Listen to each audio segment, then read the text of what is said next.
Hey YouTube, welcome back to another Lucky Man Survival video. Today we're going to go ahead and talk a little bit more about Greyman. Now in one of our previous videos we did talk about the winter Greyman, but today we're going to expand and talk more about your general everyday Greyman. Now as you can see here, I am wearing my normal outfit. And I am wearing this everyday outfit just to make sure you guys see that every day I walk around kind of like this. This is my normal outfit day to day, and from looking at me, no matter which angle you look at me from, I look very inconspicuous, which is the idea of being a gray man in how you dress and how you look. Now when you look at me, you wouldn't assume that I am armed, you wouldn't assume that I prep very heavily, you wouldn't assume that I'm up to anything. Now, in Greyman, that is kind of the idea you want to go for. You want to fit into the crowd. You want to be incognito as much as possible.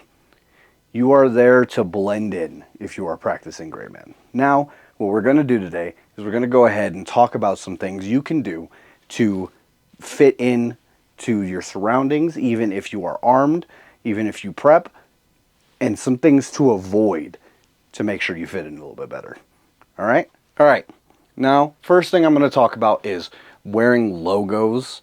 When you are wearing logos, it's fine to wear logos out in public if you're still trying to fit in. A lot of logos are very inconspicuous. So you can wear stuff like, I don't know, if you wear a concert t-shirt, that's not really very standout-ish. It's not really going to tip people off that you're armed. It's not going to tip people off that you prepare heavily or that you're ready for a situation to happen.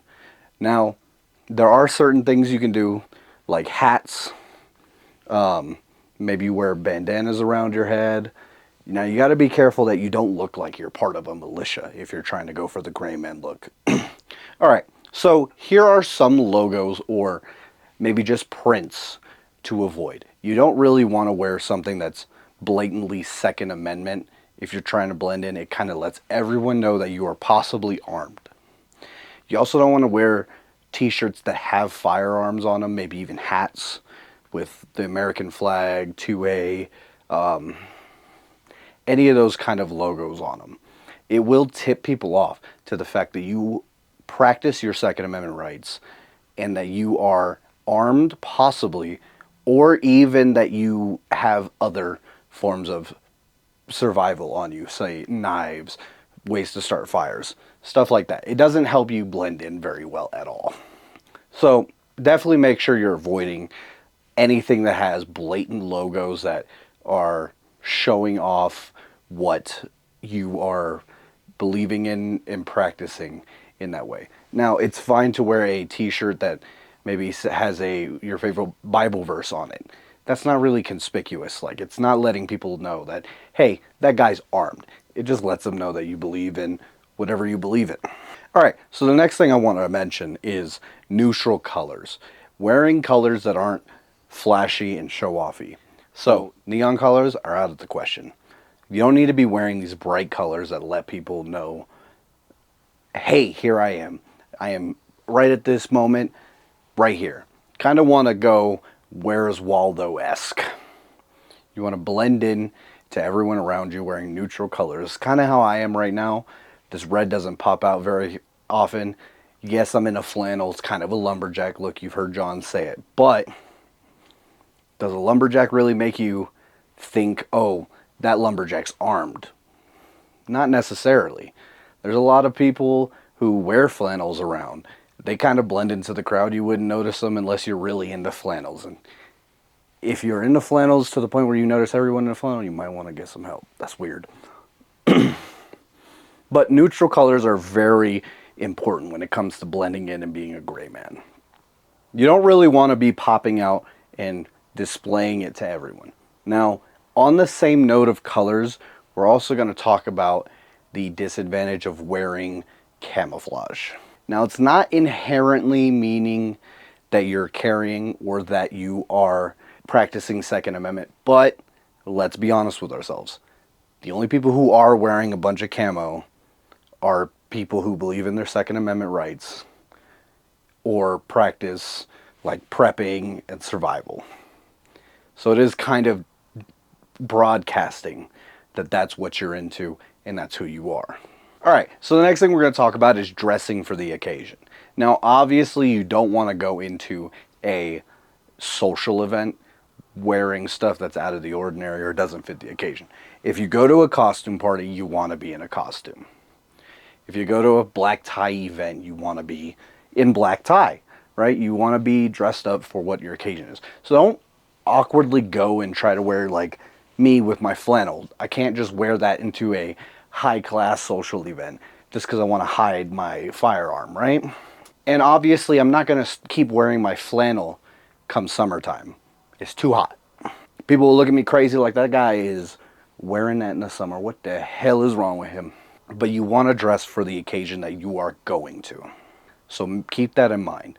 Don't be out of the ordinary. Don't wear extra just because you feel like you have extra stuff to hide. And to keep in mind with this dress for the occasion stuff, there are places you'll go where you'll be wearing significantly less. Like if you go and you train in martial arts, any martial art where they make you wear a gi, you will not be able to really conceal firearms and such. But you need to think ahead of what you need for that occasion and what you absolutely must have on you. And maybe prepare a bag or a fanny pack or something like that that you can carry those extra items that you absolutely must have on you. Now, there are a few ways to do that. But I suggest, if you have to, still with the bag. Remember, neutral colors. Try not to do crazy logos like Second Amendment stuff, American flag, camouflage. Those stand out still. Something like this JanSport bag here, perfect. It's inconspicuous. No one would know what's in here. You could put your firearm in here. You could put, if you carry knives on you every day to day, you can put those in here. And this is absolutely not giving off the impression that you are a Second Amendment practicer, a prepper, a survivalist, none of that. But it blends in super well. Okay, so this is something to keep in mind. Now, next thing we're going to talk about is vehicle Greymans. Now, it is weird and people probably don't think about this too much, but your vehicle is an extension of you. In keeping in that, you got to remember, you're not wearing crazy logos or nothing, right, because you want to blend in. But if you're driving around in a souped up truck that has American flag blasted on the side, Second Amendment with a print of a AR on the side, people know, all right? People obviously know that you are a Second Amendment advocate and you practice your rights. But you may not want everybody to know. So in keeping with Greyman, if you're practicing Greyman for your person, you should practice Greyman for your vehicle as well. Now, keep in mind, this doesn't just mean the outside of your vehicle. If you are not driving around with absolutely tinted windows, which a lot of places is not legal. You can't really drive around with majorly tinted windows everywhere you go. But if you are driving around with untinted windows, you are exposing everything in your vehicle to the public eye. So keeping stuff like a gun case on the back seat makes it very obvious, and it doesn't fit in with your Greyman. If you have to carry something like that, you might want to think of covering it with something or putting it under the seat if that's plausible for you. Now, another thing is with the vehicle Greyman is if you do have those logos on the outside, you're also exposing yourself to more possibility of break-ins to your vehicle. Now you have to really think, if you have these logos, camouflage on the outside of your vehicle, American flag, people will assume that you have firearms or weapons in there that are worth money. And that makes you a target for more vehicle thefts, more vandalism, or just breaking into your vehicle and stealing that stuff. You're really exposing yourself if you go ahead and broadcast it for the world. So the next thing I want to cover is the utility over fashion. Now, a lot of people like to be fashionable, and that's okay. But if you're trying to practice Greyman for a actual functional reason, you should really think of the utility of what you're wearing over the fashion of it. You don't need to look crazy good, you just need to fit in. Now, to piggyback off of the last thing we talked about, we're going to go ahead and talk about concealing your weapons, whether it be knives or firearms. Now, if you look at me now, I'm not concealing this very well. But this specific holster I'm using is not made to be concealed this way. It is for when I wear my flannel, you can't tell that this is here. When you are thinking about the utility over fashion, you should think about stuff like how well can you hide whatever you carry, whether it be a knife or a firearm, like pants. Does your pants fit your in-waistband holster well? And does it make it print? If you wear skinny jeans, your in-waistband holster is not going to work for you. All right, you need to wear something a little bit more normal and neutral. Knives, you can have them in your pocket, but if you don't want them to show, you might not want to have them clipped on the outside. You might want to have them inside your pocket, clipped in there, or even just free-flowing in your pocket, depending on your preference. When you're thinking about concealing your weapons, you need to think about clothes that drape a little bit more. Like, my flannel is a little bit bigger than the size I need, so it drapes down below my waistline a good bit. That way I can conceal stuff a little bit better. Next thing I'm going to talk about is self-awareness. When you are practicing Greyman, you need to look at yourself and kind of look at how the things that you carry show out. How do they broadcast to the world that you are carrying a weapon, practicing your survival skills, or anything like that? If you don't want people to know, you need to look at yourself and think, this is kind of telling people that I'm doing this. Now, those things can be bad for you if you are trying Greyman, because you don't necessarily want everyone to know, hey, I'm carrying a firearm, and you don't want everyone to know, hey, I'm carrying also this, and that.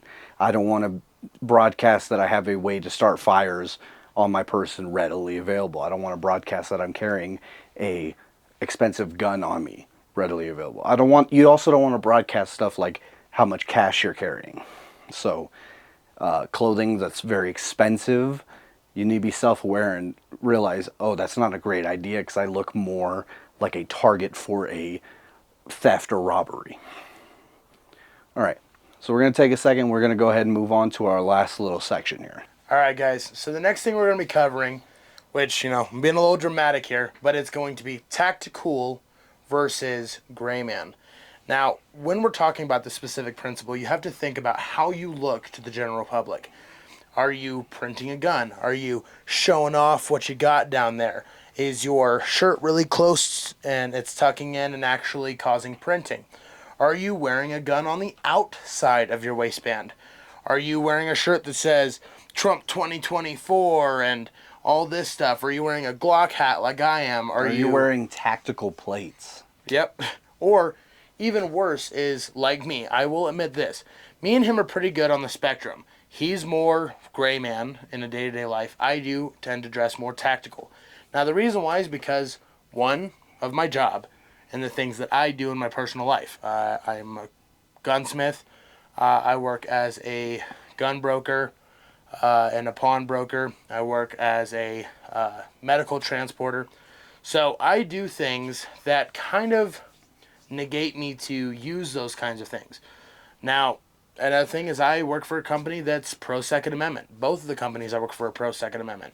So for me, wearing gun shirts and American flags and stuff is actually a part of the apparel that goes into my day-to-day life. Yeah.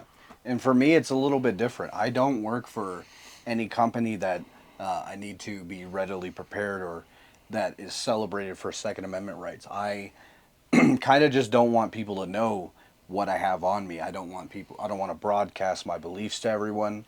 I don't want to show it off as much.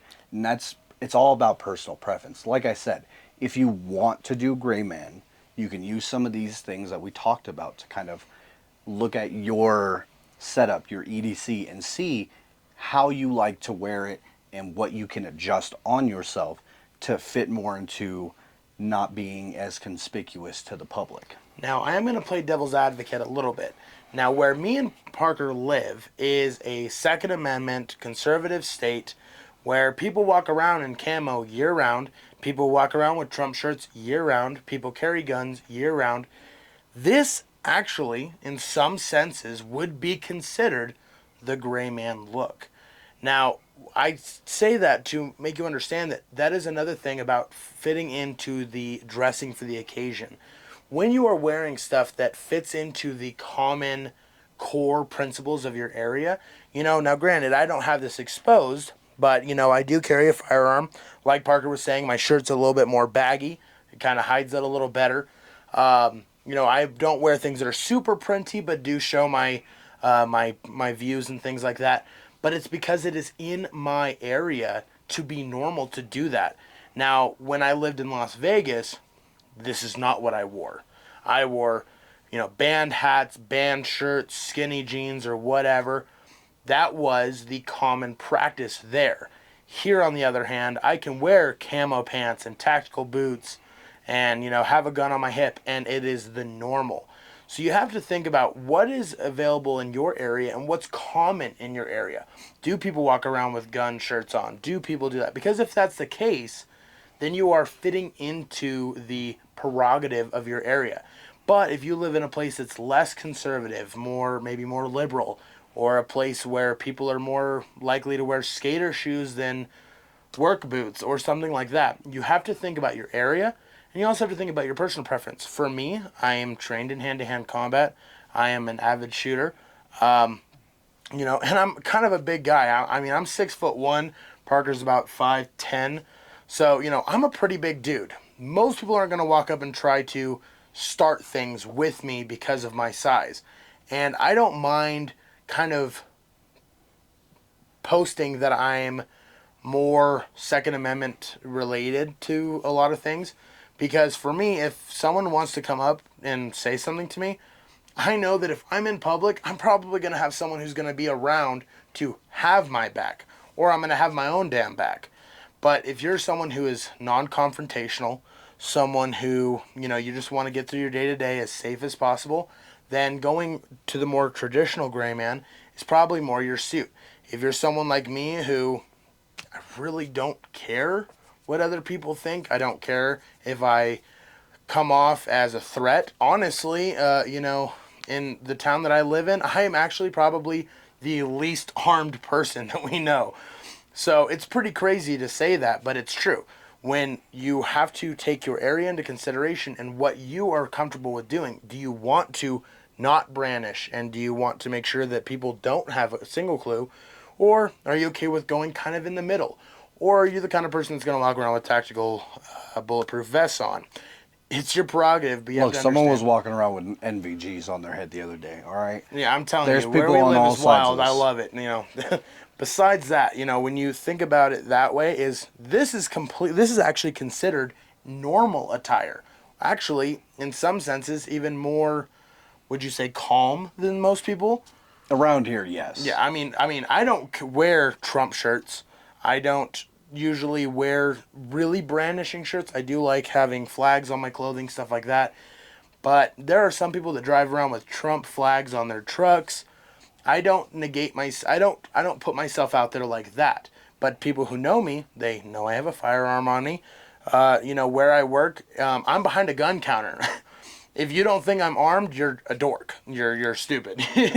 So you have to understand that when you see me in public, I am prepared for the situations that I may be put into in those situations. With Parker, though, he's a little bit more of a homebody. If he is out in public, he's out with me. And, if you see the two of us together, you're probably thinking he's armed too because this is what I look like. But at that point, he has backup and he doesn't care. So you have to take those things into consideration, especially when it comes to that tactical versus gray man. What fits you? What are you comfortable with?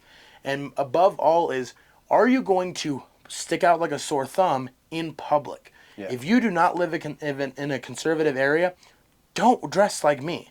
If you live in a more liberal area, this is a target. Very much so. Now, this kind of outfit can fit in just about any arena that you stick yourself into, whether it be the big city, small towns, whatever, because it's plain clothing, plain jeans. Everyone, no matter what state you live in, wears a flannel during the wintertime. It is common knowledge. It is common clothing. Me, on the other hand, you have to kind of want to stick out, to dress like me. All right, guys. Well, that's all we have for you today. Please like, comment, subscribe if you like this video. And remember, guys, death is the rule, but survival is the exception. We'll see you guys next time. All right.